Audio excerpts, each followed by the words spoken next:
पहनकर सफेद और मजबूत दांत आपको चाहिए। બીજી 2-3 લાઈન વાંચો, ફરી પાછો વાંચીને તમે પ્રેક્ટિસ કરશો. કેટલાક સૂચનો પણ મૂક્યા અને જણાવ્યું કે આ સૂચનો તેમણે નહીં પરંતુ ભૂતપૂર્વ વડાપ્રધાન રાજીવ ગાંધીએ કર્યા છે.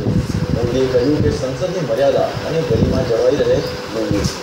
हमारे विपक्ष के भी छोटे छोटे दल के सदस्य 4 मेंबर होंगे, 3 मेंबर होंगे और कुछ लोग मनोरंजन भी करवाते हैं. 27 सितंबर 2000 देश के सम्माननीय प्रधानमंत्री डॉक्टर मनमोहन सिंह जी अमेरिका में थे. अमेरिका के राष्ट्रपति के साथ उनका वायलेट साथ बना.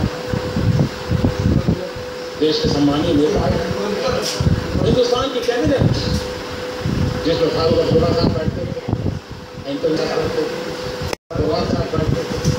इस देश के गणमान्य वरिष्ठ अनुभवी नेता थे. उस कैबिनेट ने जो निर्णय किया उस निर्णय को 27 सितंबर 2013 पत्रकार परिषद में था. ऑर्डिनेंस को साल के बाद जिन्होंने रूल्स और दुख इस बात का है 5-4 वोट इस मंत्री में जीत गया कि जिन्होंने 7 साल के बाद रूल्स नहीं बना. कोई ताकतवर बनना नहीं चाहिए. इसका परिणाम है ये. मैंने देखा कितने तेजस्वी लोग हैं.